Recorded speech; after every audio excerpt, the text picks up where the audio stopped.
Cuando, ¿cómo no? Cuando quieran. Por nosotros. Vamos. Yo quería preguntarles, ¿qué preguntas se hacían ustedes en su juventud, en la época del último golpe? Vos quizás eras un poco más chico, vos tenías, puede ser, 17 años. Sí. Se nota físicamente, ¿no? Que hay una diferencia de edad manifiesta, me parece. Qué maldito. Absolutamente. Para saber cómo entendían ustedes, si se interesaban por qué estaba pasando, o si no se les pasaba por la cabeza pensarlo, si en la escuela se hablaba, no se hablaba, en el barrio, los amigos. Bueno, yo estaba en ese momento militando en la UES, Unión de Estudiantes Secundarios, ya del año 74, así que por supuesto era un tema recurrente. Y el año 76 me tocó cursar quinto año en condiciones muy complejas porque habíamos tomado el colegio en el 73 y habíamos echado a rector, preceptores, policíacos que volvían en ese momento, así que para nosotros era una situación muy compleja dentro del colegio. El colegio fue intervenido, era un colegio muy politizado, el Nacional número 6, Manuel Belgrano, y una intervención del ejército con una interventora y personal militar en la propia escuela, así que fue muy complejo. Tuvimos 6 compañeros desaparecidos, así que era imposible no hablar del tema, ¿no? Y armar estrategias en torno a más bien la supervivencia en ese momento, ¿no? Porque uno de los problemas de la militancia secundaria era que no podía haber clandestinidad, no había ninguna forma de clandestinidad porque estabas en un espacio legal, así que era muy difícil empezar a pensar en eso, y más bien lo que se trataba era de sobrevivir, ¿no? Hacer alguna estrategia de resistencia, pero muy atento a que no estabas en posibilidades de estar en clandestinidad o otra situación, estabas muy expuesto y muy fácilmente expuesto, ¿no? Por eso fue tan fácil la represión de los estudiantes secundarios, era carne de cañón muy básica, que estaba expuesto a ya había pasado en el 75, ¿no? Con los vaivenes estratégicos que se daban las conducciones en aquel momento, así que para mí era imposible no tener presente, y las estrategias eran muy básicas, ¿no?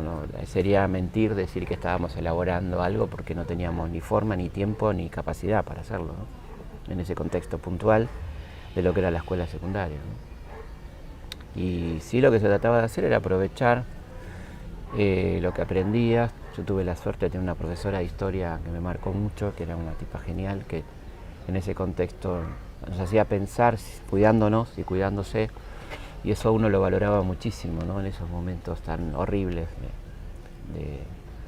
del país.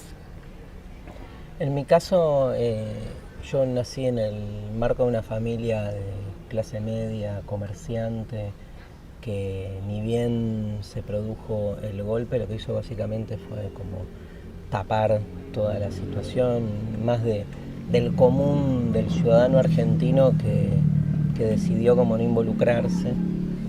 No hay una historia politizada en términos de militancia y compromiso social en mi familia, con lo cual, o sea, jamás me enteré, ¿no? de lo que había sucedido, más que alguna que otra mención a partir de alguna publicidad que evidentemente me impactaba y hacía alguna pregunta en casa, y me acuerdo de algún comentario de si hay alguna bolsa en el piso no la levantes, o no patees cajas que puede haber una bomba, ¿no? Siempre puesto en ese lugar. Con lo cual, digamos, para mí fue un cambio de presidente, ¿no? O sea, no lo viví, era muy chico también, tenía 7, 8 años, y era como que había cambiado el presidente. Después sí, en la secundaria hice la mitad del colegio en tiempos de la dictadura y la mitad con la vuelta de la democracia. Entonces entré al secundario en el 81, 82, me agarró muy rápido el 82, que se empezó a abrir algo ahí. En el 82, con la guerra, empezaron a aparecer algunas voces, ¿no? Yo estaba en segundo año, teníamos un preceptor que medio nos juntábamos con él así medio escondidas en los recreos a que nos explique marxismo.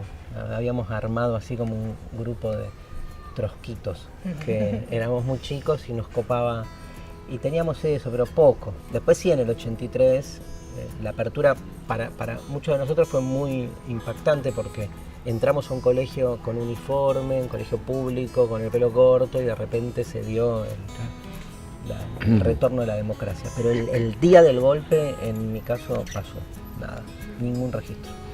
Mi nombre es José, yo soy estudiante de Historia.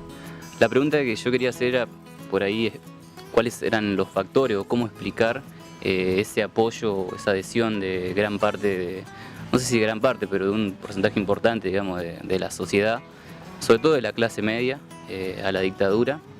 ¿Y cómo podemos relacionar eso con lo que sucede hoy en día, también con el apoyo de parte de la población a la violencia del Estado, al gatillo fácil, a esto que también se está hoy en día hablando de la rutina Chocobar? Un poco explicarlo también, digamos, de la idea del miedo, del orden, digamos, cuáles eran esos factores, digamos, que de los que podemos hablar. Bueno, primero hablar del contexto del 75, que fue un año muy complejo, con grandes problemas económicos, un desgobierno muy tremendo de parte del gobierno de Isabel, decadente, errores gravísimos de las conducciones guerrilleras, ¿no? Con acciones armadas descabelladas que a la gente muy mal les predisponían. El nivel de aislamiento del grupo de guerrilleros de la gente era muy grande, y a la vez grandes imprecisiones en su táctica político-militar, ¿no? Por un lado lanzaban el ataque a Formosa y por otro lado creaban el partido auténtico, digamos, una cosa esquizofrénica muy peligrosa, ¿no? Entonces eso no era una alternativa, evidentemente, muy lejos de serlo, y se vivía como un clima de violencia, de inseguridad, que la gente creía que se podía controlar, y que eso traería también tranquilidad económica, fin del desabastecimiento, es decir, toda una campaña muy bien orquestada, donde había desabastecimiento, por un lado, de productos básicos, una campaña de prensa perfectamente orquestada, y además el gobierno que facilitaba cualquier actitud golpista, porque era un gobierno desastroso, pro represión, con la AAA funcionando a pleno. Así que yo creo que la clave de la aceptación estaba en el 75, pero después ya en el 76 la gente quiso apoyar la dictadura, y ahí ya un componente muy antipático, pero muy cierto, de cierto componente fascistoide de la sociedad argentina, que acordó ya con la ideología del golpe, no solamente con la metodología, ¿no? Corrernos de esto me parece muy peligroso, ¿no? Hablar de la épica del pueblo revolucionario suena lindo, pero no tiene nada que ver con lo que pasó, ¿no? Había mucha delación, muy poca contención, y actitudes heroicas más bien segmentadas, que tenía que ver con el movimiento obrero, con organismos de derechos humanos, pero la verdad que el conjunto de la población avaló explícitamente lo actuado por la dictadura, casi sin ninguna duda te lo podría decir, ¿no? Más allá de que estaba siendo perjudicada en términos directos, ahí la vinculación que vos planteás me parece muy explícita, ¿no? Hoy también ocurre algo parecido en el sentido de la gente que está siendo perjudicada por este modelo y sin embargo lo avala. Ya acá entran a jugar otras cosas de un posicionamiento mediático muy fuerte, que la gente prefiere esto a volver a un pasado que supone que fue tremendo, que no te sabe explicar muy bien, pero eso fue una marca muy fuerte, ¿no? Ahí hay un vínculo, me parece, sería más profundo, pero algo de eso hay, evidentemente, ¿no? Pero creo que uno no debe dejar de ver cierto componente ideológico de la sociedad argentina que avala ese tipo de cosas. No es solamente culpa de los medios, y es en parte, ¿no? Pero me parece que nos volvemos a equivocar si consideramos esta idea de que la gente resistió, que el pueblo resistió, que se opuso, que no quiso. Una parte del pueblo, no todo el pueblo, por supuesto. Mi nombre es Belén. Yo estaba pensando un poco sobre la idea de nunca más y cómo a través de la historia los humanos siempre volvemos a hacer lo mismo, como que parece que reincidimos en el mal. Y bueno, y en estos vaivenes que tuvo nuestra historia, y pensaba, bueno, hoy, ¿qué podemos hacer nosotros, en los argentinos, además de generar, bueno, estos espacios de reflexión y volver a repensar la historia y qué es lo que pasó? ¿Qué podemos hacer nosotros para estar prevenidos ante estas cosas que se generan en el Estado? ¿Qué podemos hacer como ciudadanos? Mira, yo creo que hay una idealización importante que nos hacemos porque necesitamos sobrevivir a la angustia que nos provoca este mal radical del que hablas, pero una idealización que tiene que ver con que en el fondo parecería que hay algo de la naturaleza humana que tiende al bien, ¿no? Y que uno es como que se asombra y dice, ¿cómo puede ser que pasen estas cosas? Tal vez es al revés, tal vez lo extraordinario es el bien. Claro. Y tal vez estamos yendo en contra de nuestra naturaleza cuando reivindicamos la apertura al otro, la no violencia. Digo, tal vez sea más propio de lo humano su faceta, si querés, más natural, que lo hace estar destruyéndose entre sí. Y entonces, para mí hay que correrse de ese lugar de pensar que hay una naturaleza humana que te predispone para un lado o para el otro. O sea, ni el ser humano es bueno por naturaleza, ni el ser humano es malo por naturaleza. Lo que no hay es naturaleza. O sea, hay construcciones, ¿sí?, normalizaciones de comportamientos que están para mí, a lo Foucault, digamos, siempre en función de algún interés.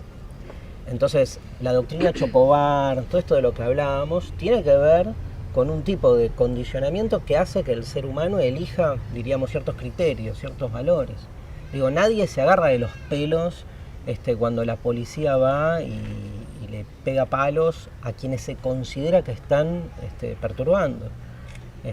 Nadie se agarra los pelos cuando en Europa llegan los refugiados de los países y los sacan a las piñas. O sea, se entiende que en nombre, por ejemplo, de la defensa de un territorio, de la patria, vale el asesinato del otro. Claro. Entonces, eso, digamos, pero bueno, digamos, el nunca más y toda fundamentación de los derechos humanos para mí tiene que salirse de su fundamentación en aspectos de la naturaleza. Yo creo que es un lindo debate al interior de lo que es la filosofía de los derechos humanos, pero yo no creo que haya derechos naturales, porque entras en un debate metafísico, sino que ¿y cuáles son los derechos naturales? Es más importante que mi individualidad o el derecho del prójimo. O sea, siempre que cualquier criterio lo asentás en la naturaleza, estás de alguna manera negando la posibilidad de una postura distinta. Y en nombre de la naturaleza vos podés fundamentar el bien o el mal. Entonces abrís una canilla. Para mí hay que salirse de ahí. O sea, yo voy a decir una barbaridad, ya que estamos, y no nos escucha nadie. Digamos, yo con la concepción fascista, militarista de la sociedad argentina, tengo un profundo desacuerdo, evidentemente. Es más, los combato todo el tiempo. Pero yo no creo que ellos tengan una concepción de lo humano falsa. Pero porque yo no creo en la verdad. Si yo digo que ellos se equivocan, ¿que mi concepción de lo humano es verdadera? ¿Es verdadero el amor y la paz? No. Claro. O sea, hay que salir de la discusión de la verdad. Entonces no es que estoy diciendo no es falsa, entonces vale. No hablemos más de verdad y falsedad, estamos hablando de otra cosa. Mi desacuerdo es, si querés, ético. Y para mí el bien es previo a la verdad, pasa por otro lado, ¿sí? Mi pregunta rondaba más o menos en cómo veían la organización de mujeres en ese momento histórico. Bueno, teniendo en cuenta que obviamente eran el género violentado doblemente, ¿no? Sí. Bueno, yo la veo en un momento muy interesante, ¿no? Donde hay una gran aceptación social del tema, más aceptación social. Creo que es un momento sumamente interesante a nivel mundial incluso, ¿no? El movimiento de mujeres. Y creo que no tiene que perder de vista el movimiento de mujeres, que es una lucha de todos los géneros, no es una lucha solo de mujeres, ¿no? A mí no me pareció bien ciertas cuestiones que se planteaban el otro día de que no vengan los hombres a la marcha, ese tipo de cosas que me parecen que no ayudan, ¿no? Pero por supuesto creo que es un momento altamente interesante donde hay que empezar a profundizar y ver este discurso mediático machista, que eso sí es una cosa evidente, donde todo el tiempo te están transmitiendo barbaridades, y puntualmente en el tema de los femicidios, donde se sigue ocupando de la vida sexual o privada o la vida de la víctima, o cómo se vestía la víctima, o este tipo de cosas que son increíbles, que se reproducen, ¿no? Y que entran ya en el sentido común. Entonces yo creo que hay mucha tarea para hacer. Creo que se avanzó mucho, indudablemente, se avanzó mucho, pero falta muchísimo todavía, ¿no? Y creo que lo único que puedo decir desde mi perspectiva de varón es que es una lucha compartida, debe ser una lucha compartida, y que gana mucho más fuerza el movimiento cuando todos los géneros participan y no cuando solamente se pretende que sea la mujer, digamos, la que lleve adelante la lucha, ¿no? Yo creo que es una de las formas realmente revolucionarias hoy de plantear la posibilidad de una política nueva. O sea, se está como rompiendo formatos políticos tradicionales que están en crisis y que quien más tajada ha aprovechado sobre el asunto ha sido la antipolítica, ¿no? Todos los discursos de la antipolítica han sabido muy bien capitalizar la crisis de la política tradicional. Yo creo que el feminismo muestra que se puede hacer política por fuera de la política tradicional sin caer en la antipolítica, sino yendo exactamente al lugar contrario, porque si algo nos enseña el feminismo, la filosofía de género en general, es que todo es político, ¿no? Y que el lugar donde más se juega la política es donde el poder casi siempre trata de desapropiar la cuestión política en cada caso, por ejemplo en el hogar, en la pareja, en la familia. En ese sentido, y me encanta, digamos, que aparte se vaya provocando también que toda la proclama de la mujer, digamos, esté atravesada por la cuestión económica, porque es donde más, digamos, se visualiza la sujeción. Entonces, que haya sido un paro me parece fundamental. Acá hay mucho que todavía estamos esperando que la CGT llame a un paro, y vino la mujer e hizo el paro que la CGT no hizo. Así que también estaría bueno que los movimientos sindicales revean parte de sus formas de representatividad. Evidentemente, mirá qué loco, 250.000 mujeres marcharon haciendo un paro, porque ese paro puso también el reclamo de la mujer en un lugar que, como decía Felipe, los medios ocultan, que es que ahí hay un reclamo salarial, ahí hay una explotación encubierta, ahí hay un trabajo de la mujer no remunerado, de la mujer madre, de la mujer sostén de familia. Entonces, parece que se está empezando a moverse cosas muy interesantes. Para los que veníamos muy escépticos con la crisis de la política, a mí me parece que es un formato buenísimo que está marcando, o sea, devuelve algo de la esperanza en ese sentido. Y dentro de los espacios políticos, durante la dictadura, ¿cómo veías la organización de tus compañeras, por ejemplo? Bueno, era una organización tremendamente machista. Las organizaciones armadas y los grupos políticos de aquel momento tenían una concepción machista absolutamente, ¿no? Tanto, incluso se han conservado documentos de manuales de sexualidad, digamos, ¿no? Tanto de Lerp como de Montoneros, que eran tremendamente machistas, ¿no? Inclusive se llegaba hasta plantear cuestiones de posturas sexuales y demás, que correspondía, y hoy causan cierta gracia, ¿no? Siempre tengo ganas de divulgarlo esto, ¿no? En los manuales... En los manuales se hablaba, bueno, el caso, por ejemplo, hay un caso al revés, muy simpático, que era el trotskismo, que planteaba que la posición del misionero era una posición absolutamente machista y que había que evitarla ante los compañeros, ¿no? Mirá. Entonces, porque estaba la supremacía del varón sobre la mujer. Había de todo, estaba eso, estaba luego la sanción a la infidelidad que se daba en Montoneros, ¿no? Por ejemplo, en aquel momento. Así que seguía siendo... Esas organizaciones llamadas revolucionarias no eran para nada revolucionarias en cuestiones de género, ¿no? En lo sexual, en lo que tenía que ver con la pareja, atrasaban muchísimo, ¿no? Quizá también puntualmente en el caso de Montoneros, porque había un componente católico muy fuerte, ¿no? Venían de ahí, digamos, y todavía permeaba esa cuestión. Y después, por otro lado, los movimientos de origen marxista tenían detrás toda esa carga stalinista, que también era machista y muy ultra conservadora en términos del placer, del goce, de lo sexual, ¿no? Era todo productividad, eficiencia y militancia, que tanto daño hizo, ¿no? Porque eso iba aislando del resto de la gente. Yo por eso creo que la militancia tiene que ser absolutamente humana, gozosa y en contacto con los demás, ¿no? El aislamiento es garantía de derrota, ¿no? Absolutamente, en todos los órdenes. Yo soy Josefina. Mi duda un poco es cuáles fueron los factores que generaron que nosotras las mujeres debamos dudar de los derechos humanos que pregonaban incluirnos, si es que alguna vez ese genérico hombres se trató realmente de hombres y mujeres. Y es complejo eso, porque ya tenés un antecedente histórico que fue la proclamación de los derechos del hombre en París, ¿no? Donde hubo una mujer llamada Olimpia de Gouges que dijo: estos derechos del hombre son para los varones, no son para la humanidad, ¿no? Entonces ella proclamó los derechos de la mujer y la ciudadana, entendiendo claramente que ya esa declaración de los derechos del hombre no era universal ni era para toda la humanidad, sino que era para los varones. Y yo creo que hubo una concepción muy fuerte de eso hasta muy entrado el siglo XX. Vos pensás que cuando se proclama acá el derecho al voto, se proclama el derecho al voto universal masculino, que es una contradicción en sí misma, ¿no? Si es universal, no puede ser masculino, ¿no? Pero bueno, y efectivamente, se sigue hablando del hombre, los derechos del hombre, las cosas del hombre, y no creo que sea inocente, y no creo que ese hombre incluya a las mujeres en general, ¿no? Parece que sí, hay una deuda muy fuerte en esa cuestión todavía de esa calificación, ¿no? ¿Qué es el 24 de marzo para cada uno de ustedes?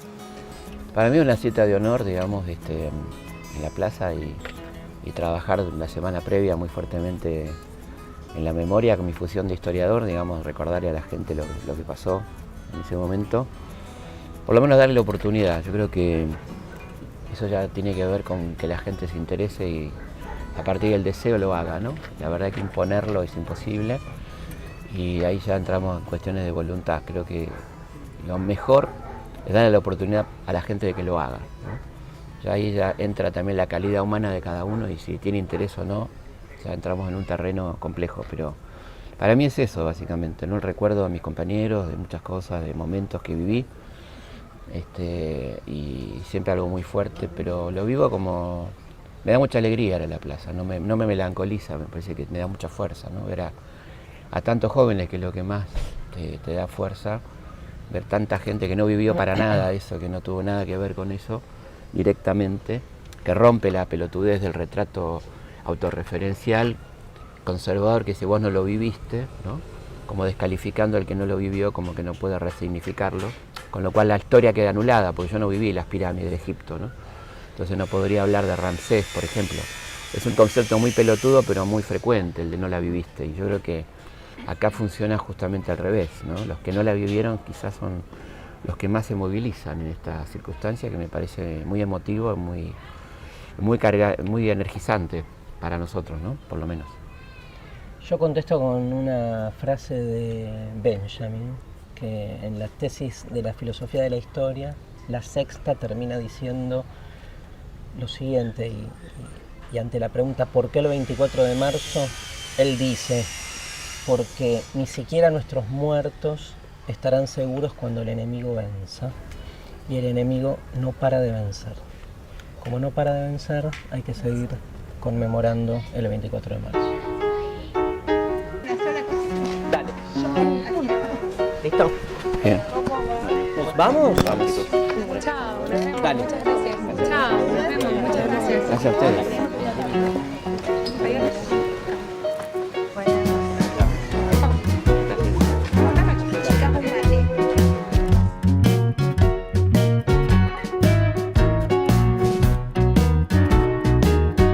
Fue una oportunidad muy enriquecedora, tanto para mí como futura docente, como para todos como jóvenes.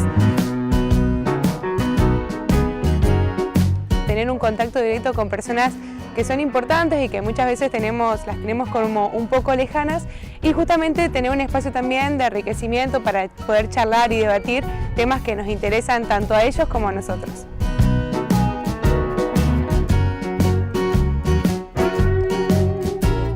Y en la entrevista me quedo con las ganas de que la memoria siga estando activa, latente.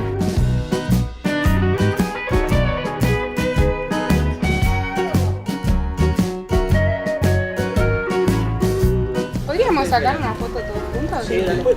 Después.